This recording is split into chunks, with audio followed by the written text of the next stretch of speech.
Hey, what's going on, guys? USC Gamer here, doing a Warframe video of my favorite Warframes. I'm going to title this, best Warframes, but, we'll make it work. This is pretty much going to be my top 10. I have some honorable mentions, too. So for our first Warframe, we have Ashe. Ashe has been a favorite of mine ever since I got it, and I never really put too much time or thought into getting Ashe, but it was like I got it for a really cheap price. So just going through the abilities, your passive is your bleed effects do 25% more damage and last 50% longer. This pairs really well with your Shuriken ability and your Blade Storm. Your Shuriken is as simple as it is. You're throwing 2 Shurikens and you're just killing enemies with it. You can get a mod where your Shurikens just reduce enemy armor by 70%. It's really good if you're going against high level enemies with a lot of armor. Smokescreen, that's essentially your invisibility ability, and you're going to use this anytime you're in a stealth mission. And then we got next is our teleport. It's really not that useful, but it's kind of fun to just jump around and do a group of enemies in, as displayed in this little video. And then you have your Blade Storm. This is a really cool ability if you want to get just a mass amount of kills. So what you're going to do is, it's going to go through a lot of energy, but if you're invisible, it can save you a lot of energy at the same time. So what you're essentially going to do is you're going to be pinging enemies as you look around, and as you start to ping them, they'll start to stack up and it'll take more energy. When you execute the ability, you're going to send a bunch of clones out to kill all the enemies. Next we have Gaara. Gaara is a very nice defensive Warframe, and you could do a lot of DPS with her.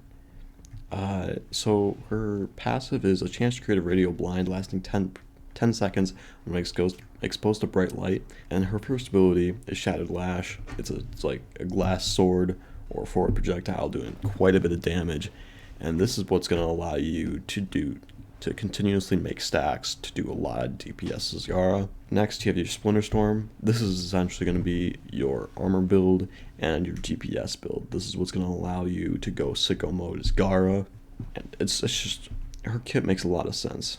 Now Respectorage, you can use this for an energy farm, because you can get an augment mod where enemies drop energy if they are killed in there. I think it's a 50% chance. And then you have Mass Vitrify.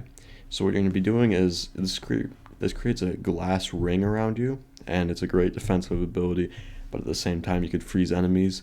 And you're going to use your Mass Vitrify, your Splinter Storm, and your Shattered Lash together. So first you would cast your Mass Vitrify, then you would create your Splinter Storm, you break your Mass Vitrify, and the damage from your Mass Vitrify will stack onto your Splinter Storm, and then you just rinse and repeat. So then once you do your Mass Vitrify, the timer resets on your Splinter Storm, and then you break it with a Shattered Lash to get the perk on your Splinter Storm. My next favorite Warframe is Mesa. Mesa is a very strong DPS frame, but there are some times when Mesa can get killed really easily, but you just gotta know what you're doing. So her passive is, if you shoot dual-wielded sidearms, it's 15% faster, and reload single handguns. And single-handed sidearms, 25% more rapidly. And you gain 50 bonus health when not using a melee weapon. So your first ability, it's kinda cool, but you won't use it that much, is your Ballistic Battery. So what you're going to do is you're going to activate it, you're going to charge up damage, and you're going to fire for like 1,000 damage. It's a buffer limit of 4,288 for my ability. And then your Shooting Gallery. This is going to be a more frequently used ability, as it'll increase your damage and increase the damage of allies on a rotation. And then your Shatter Shield. This is what's going to keep you alive. It reduces damage by 95% in my build, uses quite a bit of energy, but it's essential for when you're about to use your Peacemaker. That's essentially your McCree High Noon, where you're going to do so much damage. And as you shoot, your field of view is going to get smaller and smaller. And as it gets smaller, it does more damage. So you just got to be able to flicker around, do a lot of damage. If you're in an event where like a certain weapon is banned, like if it's shotguns only, and you just want to bring Mesa just to make it easy, it's a great way to do it. Next, we have Mirage Prime. I recently got Mirage. I've had it on console. Haven't really got it on console recently, but it's an excellent Warframe. It's a cheap replacement for Saren. Saren's overpriced, I think. So first, we have her passive. Sliding lasts 85% longer, and acrobatic maneuvers are 50% faster. It's kind of nice. It's just a small, nice thing. It's nothing too crazy.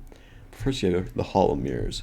So what this is going to do, it's going to create a bunch of doppelgangers to fight with you, and they'll do damage based on how much power strength there is. And it can be helpful if you pair it with your Eclipse, and if you go to fight an Eidolon, you can activate the Eclipse, get in some kind of light, and activate your Hall of Mirrors to do even more damage. But to do real DPS in like a defensive mission or survival, you're gonna run Sleight of Hand with Explosive Ledger Domain, and this is gonna essentially make your traps landmines.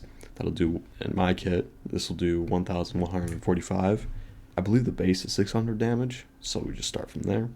Use Cast's ability, put some ability range on so you only have to cast it once, and it will do a beauty job. Her Eclipse, it either increases damage or reduces damage depending on if you're in a daylight or nightlight, or in the shadows or the light.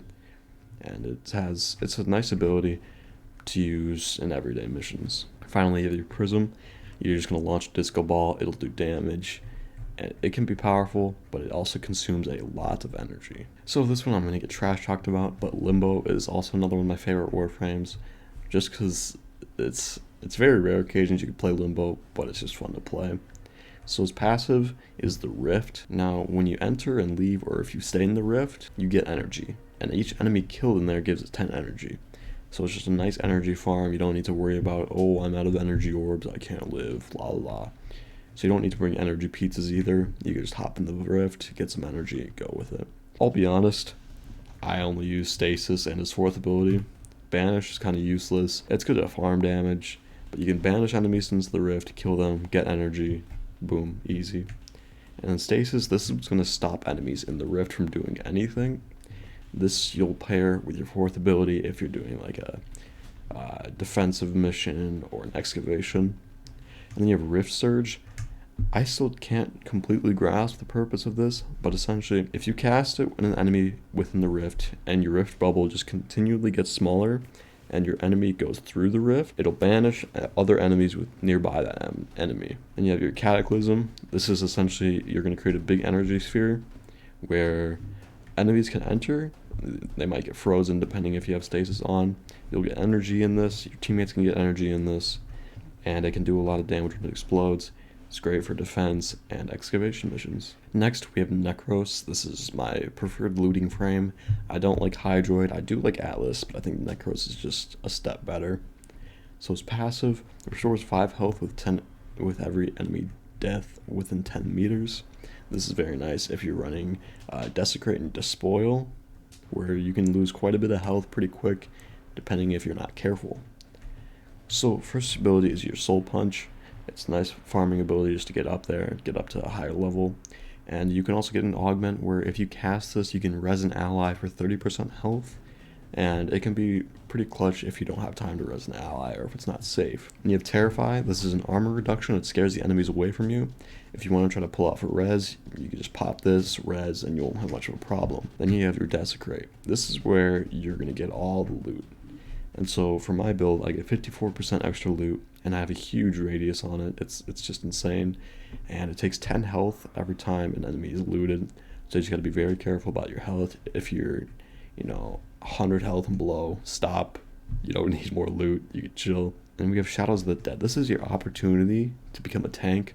Because there's another augment mod where your clones or the dead that you raise, they absorb damage for you for up to a 90% damage reduction.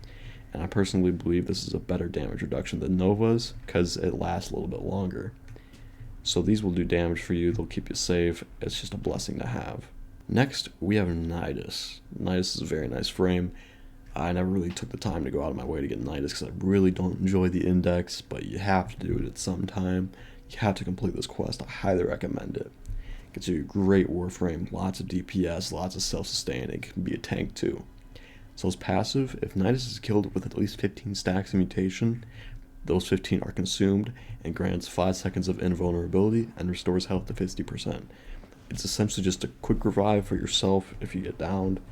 It's a blessing. You'll stay alive. You're almost immortal if you're at 100 stacks. But you just gotta keep doing damage. You gotta keep getting your stacks up. So you get your stacks by casting your Virulence. It's essentially a straight line of these tendrils that come out of the ground. Each enemy hit gives you a part of a stack, and one stack takes, I believe 5 hits. Yep. So every time you get 5 hits, it's a stack. And it does damage accordingly based on your stack. Your larva is going to make it a lot easier to build stacks because it's going to suck everything in within a certain radius. Sometimes you can glitch out and just whip enemies around, but otherwise it's pretty consistent. It's great for farming. If you put a lot of ability range on Nidus and want to level up a weapon, just run this, shoot them easily. They're all grouped up, so it's easy to kill. Then you have your parasitic link. This will either make you a tank or make you do a lot of damage. With my build, I have 53% damage increase, which is great, and a 90% damage reduction. So if you're running solo, you're gonna go for damage. Oh, it's redirection. My apologies. That's probably why my people that I possess die instantly. Whenever I'm doing a solo survival, I always cast that on a tankier enemy, like a corrupted heavy gunner. You'll stay alive a lot longer, it's a blessing. And then you have your Ravenous. This is essentially your safety land. You'll heal, you'll be safe, and you'll send out these little mites that will also build stacks for you, and they'll do damage, and it's just another tank area for you. If you're doing a defense mission, this is great. If you're doing an excavation, this also works. Next, we have Octavia. And Octavia is an excellent DPS frame and a lot of fun to customize. You can put in custom songs, but you do have to pay money to get certain soundtracks to make really cool songs. So for the passive, you'll replenish 30 energy for over 30 seconds for when Octavia and allies within 15 meters when abilities are active. This is great to keep her going, to keep doing damage. So first you have your mallet, and essentially this is going to draw on fire, and if they're within the radius, they will take damage based on the fire received. And then your resonator, this is going to be the ball that rolls around, knocks enemies over, and you could stack your mallet and your resonator to combine their abilities to be a little more mobile and to maximize their use. Next you have your metronome. This is where you're going to give buffs like multi-shot, speed, melee damage, and invisibility. This is a great ability if you can't get Ashe or let's say Loki and you need something to stealth with, you can bring in Octavia. And then amp, this is where the big damage numbers are going to come from, and based on the sound or essentially the number of guns being shot off, this is going to scale the amount of damage that you're going to be doing, and also the other abilities stacked together to make your amp even better. So it's going to drain quite a bit of energy, but it will have a nice radius and will be a blessing for so many missions. I highly recommend Octavia to get. It's just a priority warframe. You should get Octavia no matter what. Next we have Rhino. This is my go-to solo tank. You can also run Chroma, but I think Chroma just takes too much effort. If you want to be really lazy, just play Rhino. So his passive is when you emit a shockwave dealing 100 damage after landing from a great height. This is kind of useless, I'll admit.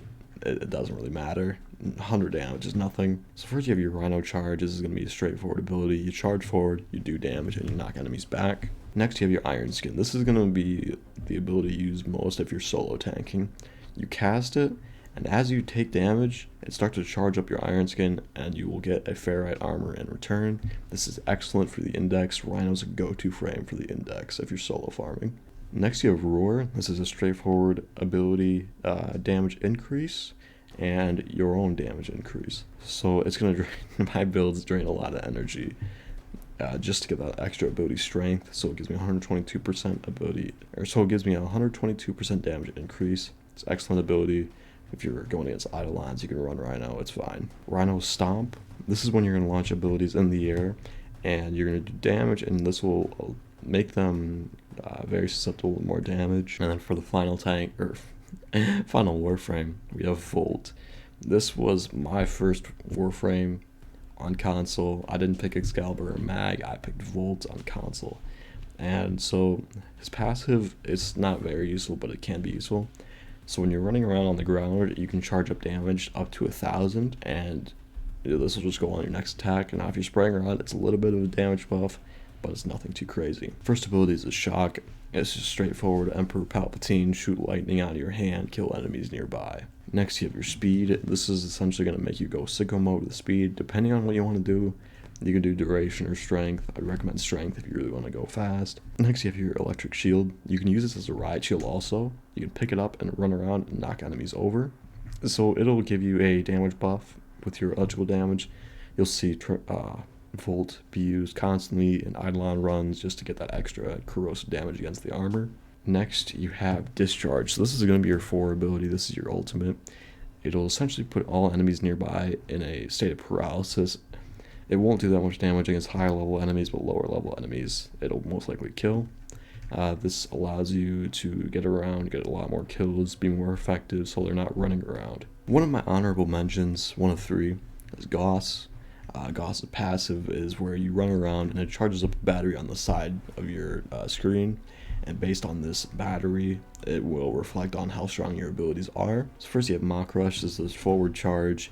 It can charge up your battery and it can do damage. It's pretty fun to run around with if you have a very fast running speed. And they have kinetic plating. This is what's going to absorb a lot of damage, and it's going to reduce energy, or it's gonna convert energy, and it's gonna reduce damage based on the strength of your battery. And you have Thermal Sunder. This is gonna either do a cold damage proc or a heat damage proc, and if you combine both, you'll do a lot of damage. You could do range, you could do strength.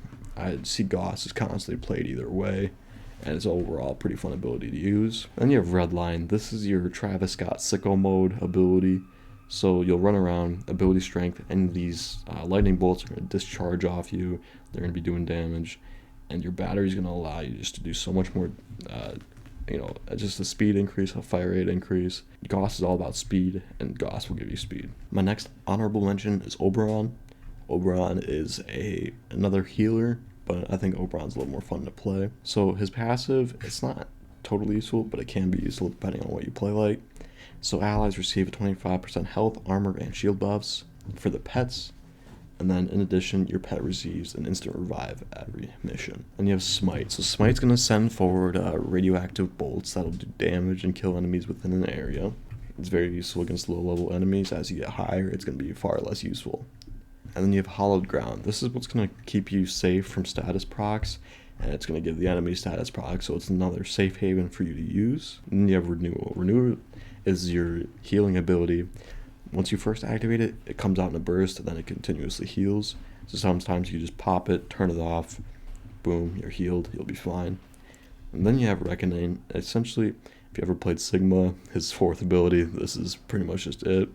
Yeah, you'll do radiation damage for your proc, you'll get heal orbs, and it's just a blessing to have. It's a great ability. And then for my final honorable mention is Ragnaros. Debatably fun to play. As a tank, he's pretty fun.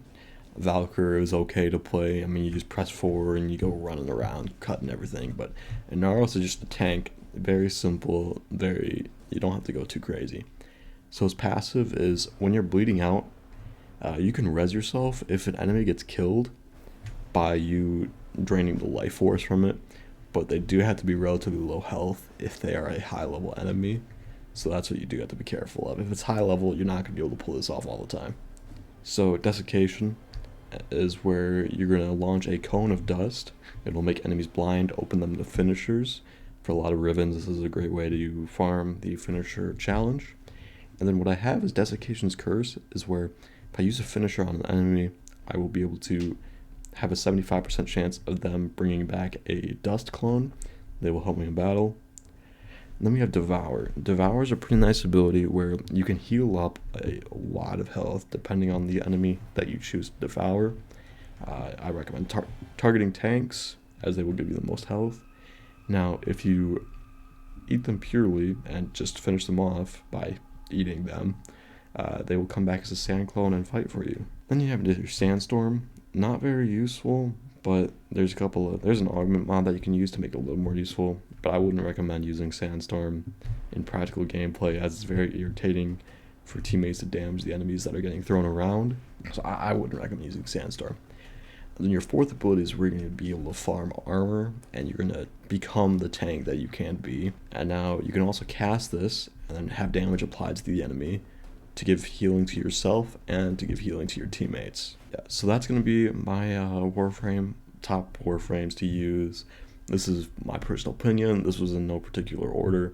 But yeah, these are just some of my favorite frames to play whenever I play Warframe. So yes, thank you for watching. I highly recommend watching my Warframe tier list video. That's actually doing numbers. Greatly appreciate you guys that have liked and subscribed to the channel and watched that video. So yeah, thank you for watching.